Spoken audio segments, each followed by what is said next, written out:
que je réfléchis et je raconte l'histoire sous un angle différent. Un angle différent, manière polie de dire qu'il n'y aura pas d'Irakiens dans le sujet. Le ton est donné, bienvenue dans le monde de Freedom Journal Irak, la chaîne de l'armée américaine en Irak. Diffusée sur Internet et sur le réseau du Pentagone, cette télé a été créée pour montrer le visage d'une Amérique qui gagne. Fin de matinée dans la zone verte à Bagdad.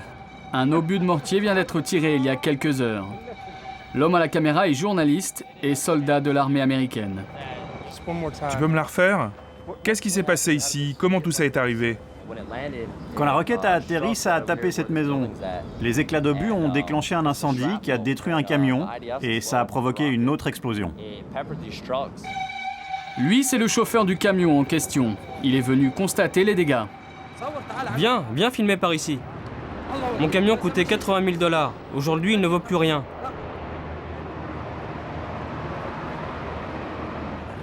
Si je parlais anglais, je demanderais à ce soldat comment faire pour être remboursé. Mais il ne me comprend pas.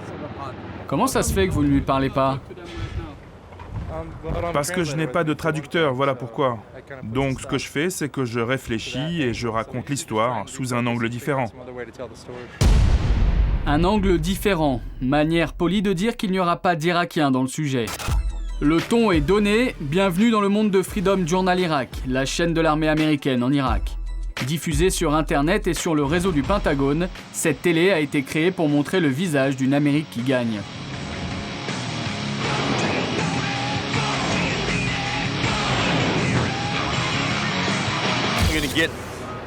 Avoir un reporter de chez nous, ça permet d'avoir un point de vue honnête. Donc dès qu'on peut embarquer une caméra à bord, on n'hésite pas à le faire. Sur cette chaîne, les programmes ne ressemblent à aucun autre. Météo du front quotidienne, compte-rendu des arrestations de terroristes. Here's your raid report. An Iraqi Special Weapons and Tactics team captured 4 suspected terrorists in Tal Afar. Mais aussi reportages pour remonter le moral des troupes. As long as our service members continue to make sacrifices for our country, they can be assured that Toby Keith will be there to support them. Lorsque vous regardez les chaînes Fox News ou CNN, qu'est-ce que vous voyez? La mort, la destruction, c'est ça qui fait la une. C'est pas la peine de redire tout ça, on nous le montre déjà assez tous les jours. En quelques mois, le Freedom Journal Irak est devenu la télé préférée des 160 000 soldats américains basés dans le pays. 8 h du matin, nous sommes dans la base militaire américaine de la zone verte. C'est ici que sont situés les locaux de la chaîne. Comme chaque jour, la journée commence avec la conférence de rédaction. Bonne nouvelle, le major Olson du 4e bataillon de l'infanterie veut bien qu'on les accompagne pendant une opération de sécurisation. Donc on fera une histoire autour de ça. Oui, parce que ça va se passer dans le quartier de Sadr City. Sadr City, c'est le point chaud du moment, le bastion de la milice chiite de l'armée du Mehdi. Une mission à haut risque pour l'envoyé spécial du jour, le sergent Aaron Hubner, 22 ans.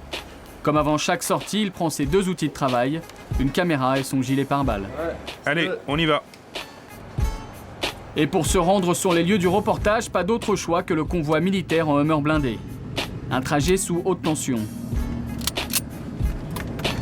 Première étape, une perquisition chez un milicien présumé.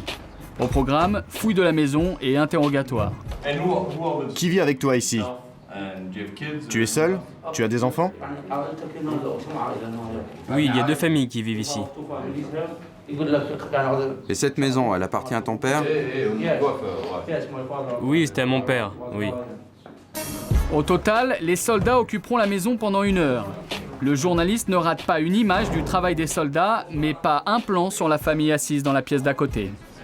Moi, je suis juste là pour montrer ce qui se passe lors des opérations des forces de la coalition et éventuellement leur travail avec des soldats irakiens, c'est tout.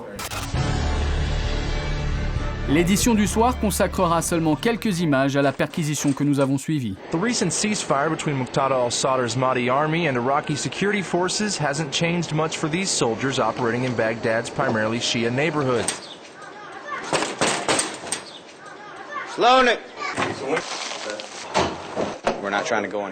On n'est pas là pour rentrer dans les maisons et tout casser. On fait juste une petite fouille légère et si on trouve quelque chose, alors on approfondit. Retour dans la Green Zone. Le sergent Hubner retrouve le journaliste qui va signer le sujet, le sergent Nichols.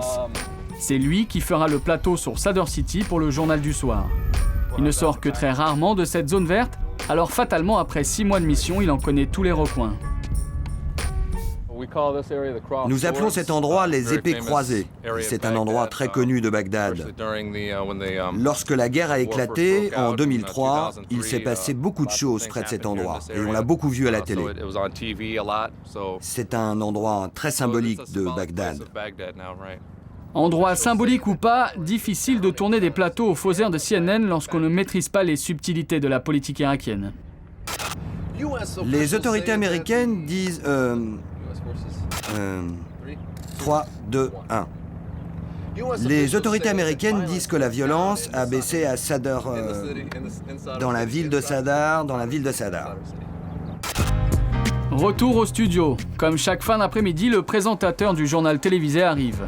Le sergent Bluesman est un militaire de carrière de 29 ans.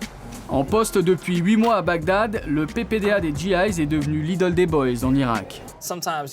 Parfois, je me promène dans les bâtiments de la base et les soldats disent « Tiens, c'est le gars de la télé ». Donc vous êtes une star? Oui, bien sûr, dans un sens. Mais je ne suis pas sûr que beaucoup de monde pense comme ça. Le rêve du sergent Bluesman, être recruté par un grand network américain dès la fin de sa mission en Irak. Ok, ça tourne. Hello, I'm Air Force Sergeant Greg Bluthman. Welcome to this edition of Freedom Journal Iraq. Pas de direct au Freedom Journal, on ne sait jamais. Sur la chaîne des Boys, l'Irak que l'on raconte est calculé au millimètre près.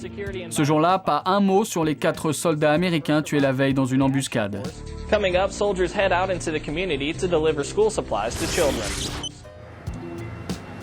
Au Freedom Journal, on montre les images de soldats qui donnent des bonbons aux enfants.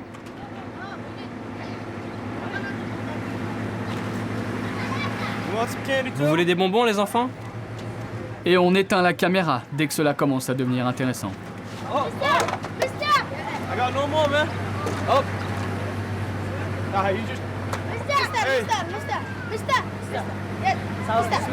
Tu viens juste d'en avoir un, toi.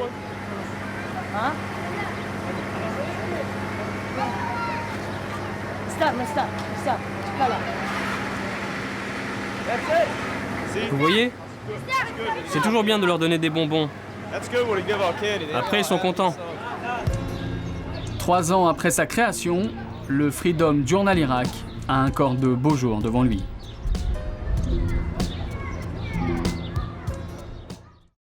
Essayez juste d'imaginer que ces armes finissent entre les mains des criminels. Alors, comment pourra-t-on assurer la paix aux Philippines? Imaginez, regardez tout cela. Aujourd'hui, on dénombre 875 millions d'armes à feu dans le monde et chaque minute, une personne meurt à cause de l'une de ces armes. L'île de Cebu, au cœur des Philippines. 1 million de touristes par an, réputée pour ses plages, ses fonds marins et une spécialité locale que l'on ne trouve que dans l'est de l'île, autour de la ville de Danao, plus connue en Asie du Sud-Est sous le nom de Gun City.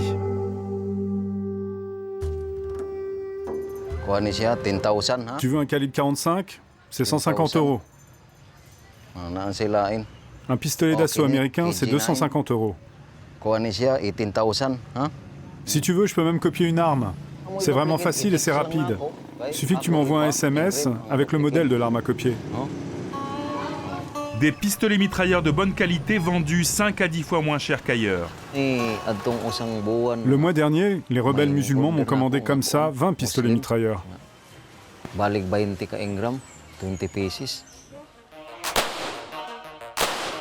Groupe rebelle musulman, mais aussi yakuza japonais, membres des triades chinoises ou même gang de Los Angeles. Gun City fournit aujourd'hui tous les pays du Pacifique. Un arsenal de guerre fabriqué derrière pratiquement chaque maison. En tout, 100 000 personnes qui vivent, mangent et dorment grâce au business des armes à feu.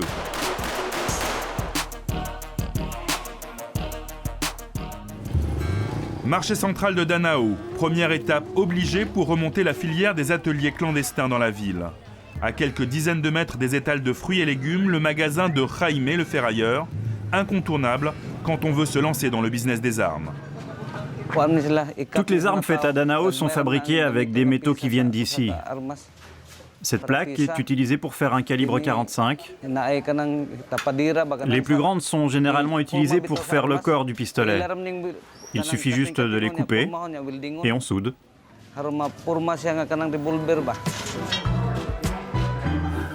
Ces métaux ont tous été récupérés sur d'anciens bateaux ou des chantiers de construction. 4 plaques suffisent pour obtenir une arme de poing vendue 30 €.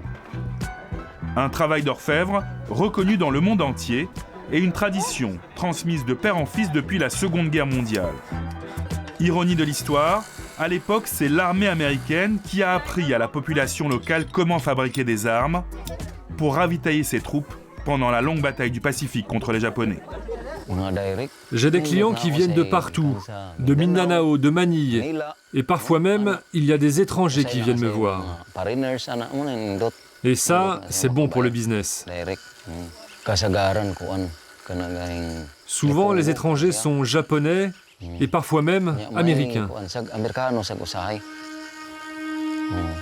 Un savoir-faire made in USA donc, qui sert aujourd'hui aux plus grands criminels de la région. De quoi donner des sueurs froides à la police nationale. On a retrouvé des armes faites à Danao dans d'autres pays d'Asie. Plusieurs documents attestent qu'elles sont arrivées au Japon, en Corée et encore ailleurs.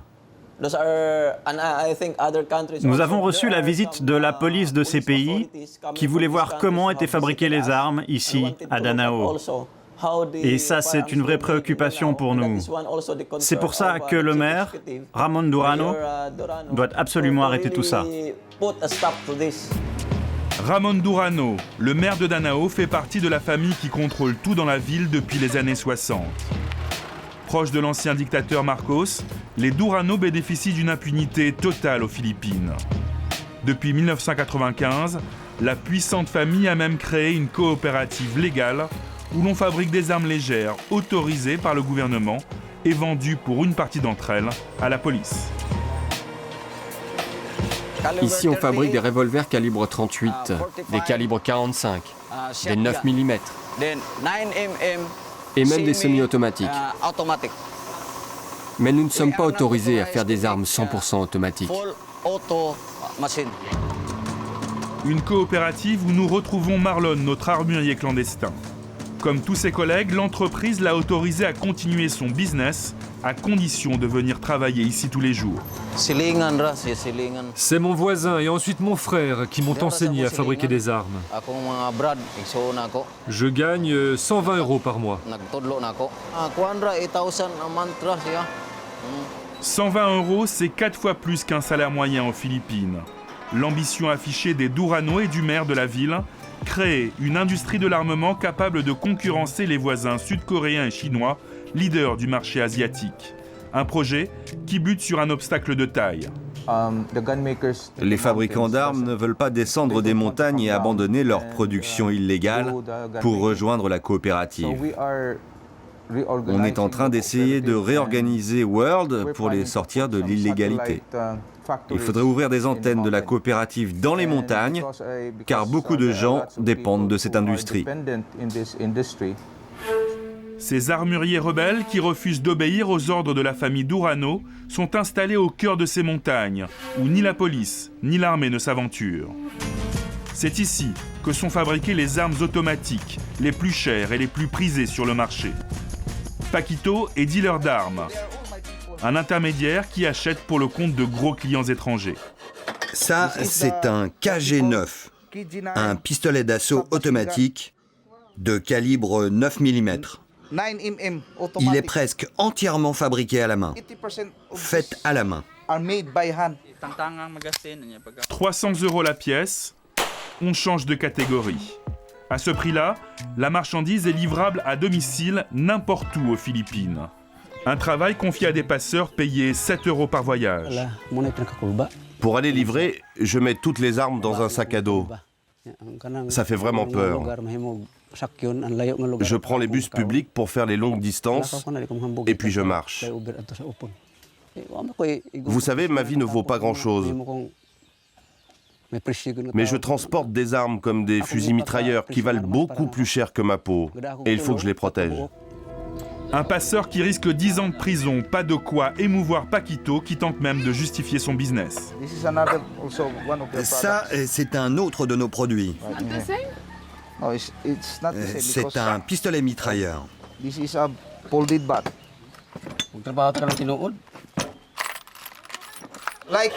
J'ai été programmé pour ce métier. Vous savez, ce n'est pas ce qu'on veut pour nos enfants. Nous voulons qu'ils aillent à l'école, qu'ils aient une meilleure éducation et qu'ils n'aient plus jamais à vivre dans l'illégalité comme nous.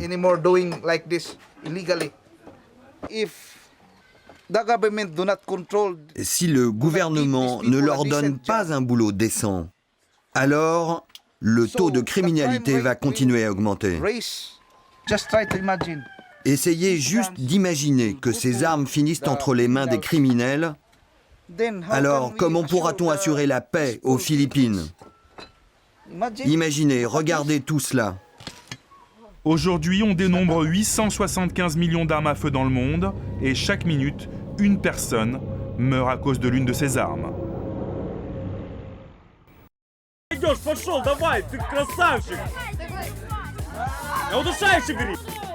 En combat rapproché, les instructeurs encouragent à cogner fort.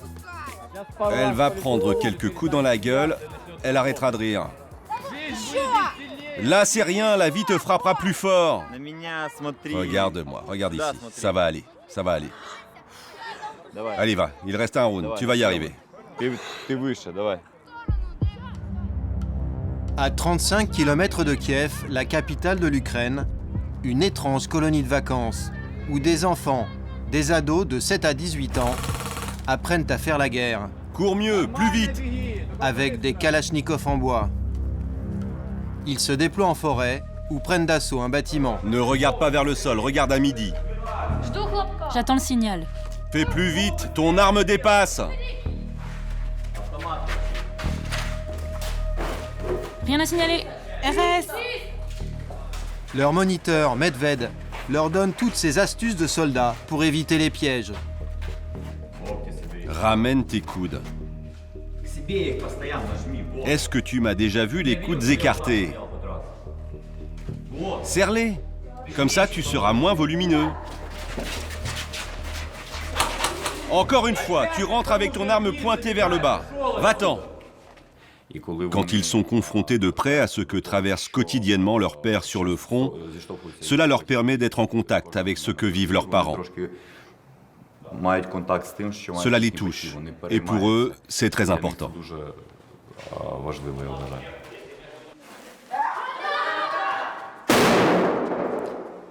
La plupart de ces enfants ont des pères, des oncles ou des frères au front. Rien à signaler. Le conflit se situe aux frontières avec le Donbass et la Crimée, deux régions ukrainiennes conquises et annexées par les Russes. Depuis avril 2014, cette guerre a fait près de 10 000 morts. Attention, grenade, grenade!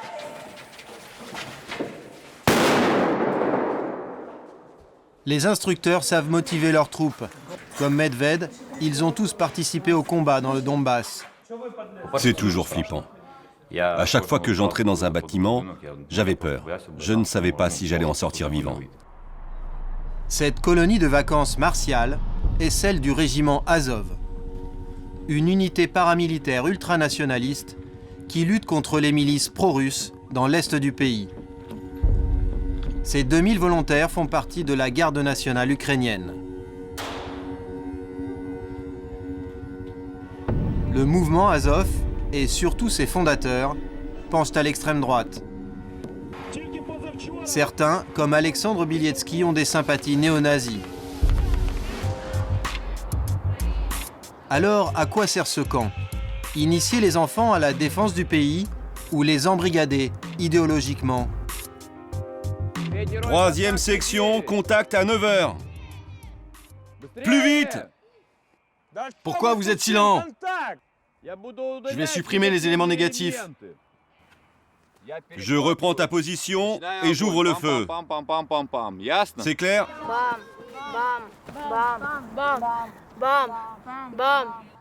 Allez, cours, vas-y! Boublik, pourquoi t'es planqué comme ça? Cours!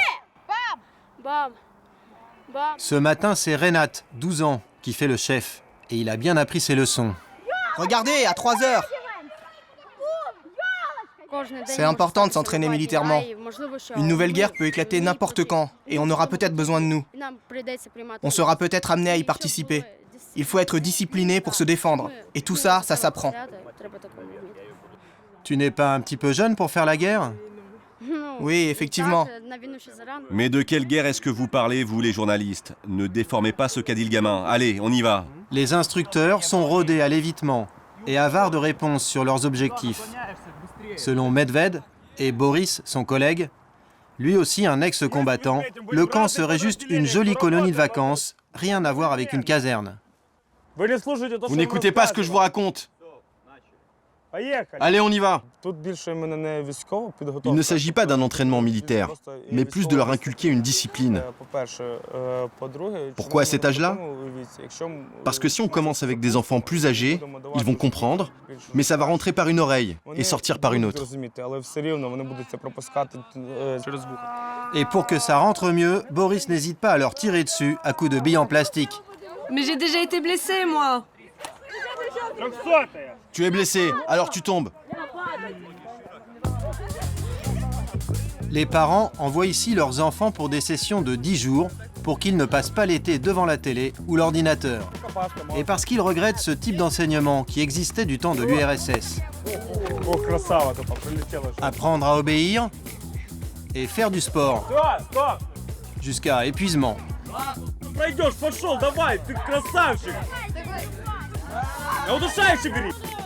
En combat rapproché, les instructeurs encouragent à cogner fort. Elle va prendre quelques coups dans la gueule, elle arrêtera de rire. Là, c'est rien, la vie te frappera plus fort. Regarde-moi, regarde ici, ça va aller, ça va aller. Allez, va, il reste un round, tu vas y arriver. Je me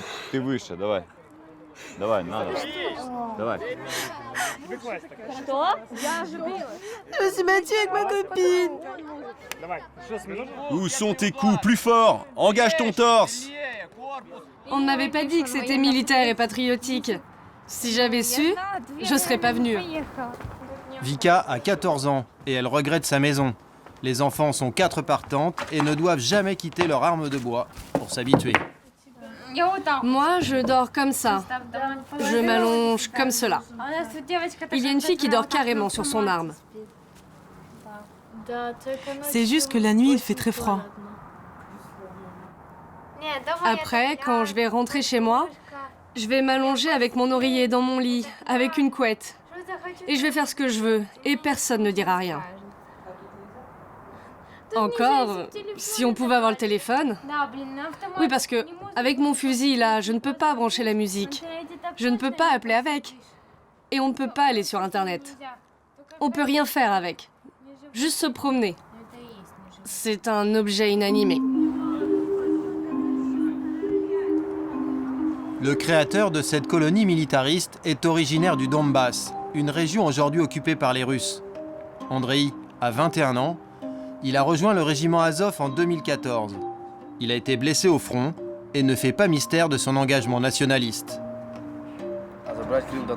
On doit libérer nos territoires, récupérer la Crimée et le Donbass. Parce que ce sont nos terres, et les Russes n'ont rien à y faire.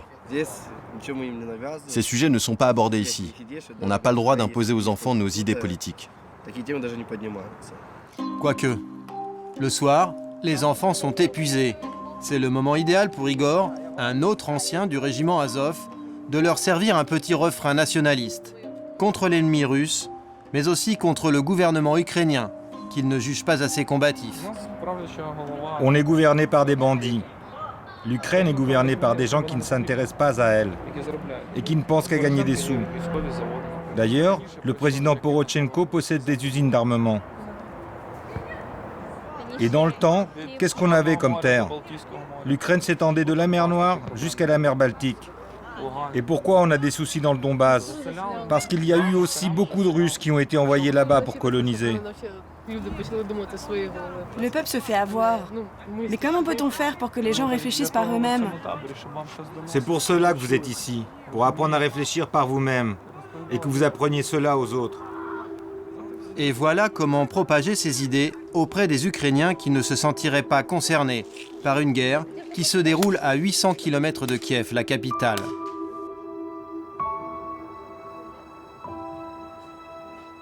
Les plus jeunes sont les plus perméables au discours militariste. Leur activité favorite, c'est le démontage de la Kalachnikov. Vous allez le démonter chacun une fois et me dire comment s'appelle chaque pièce. Le tube à gaz. Le ressort.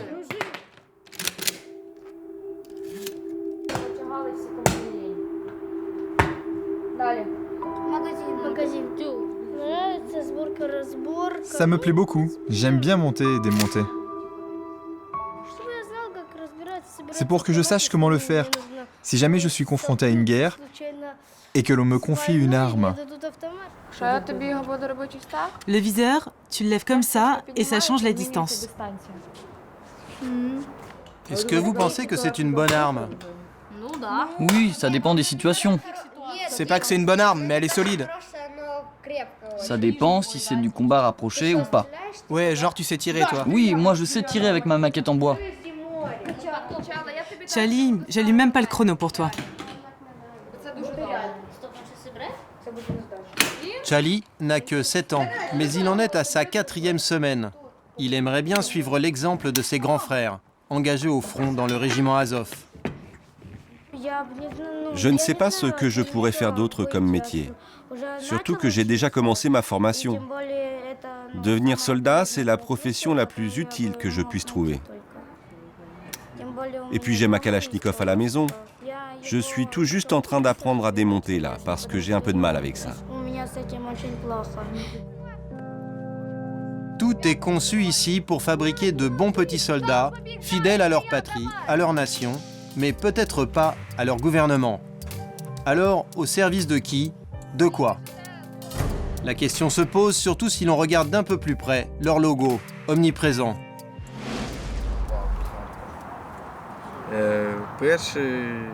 Le premier logo d'Azov, il est tatoué là, sur mon bras. Tout est clair. I pour idée et N pour nation. C'est l'idée de la nation. Cela ressemble quand même à une croix gammée. Oui, tout le monde dit ça. Mais de toute façon, la croix gammée, la svastika, ce n'est pas le même dessin. Je connais des gens qui aiment la svastika et Hitler, qui sont pro-nazis. Mais moi, je ne supporte pas ces idées. Andrei et ses compagnons de régiment sont gênés par la réputation des fondateurs du mouvement Azov, mais ils assument leur ultranationalisme. Tous les soirs, les enfants se rassemblent en treillis pour scander la prière du nationaliste ukrainien. «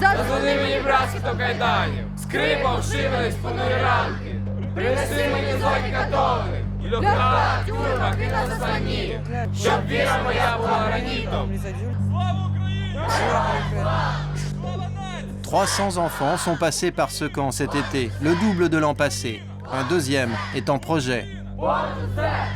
La future génération de nationalistes ukrainiens est déjà prête.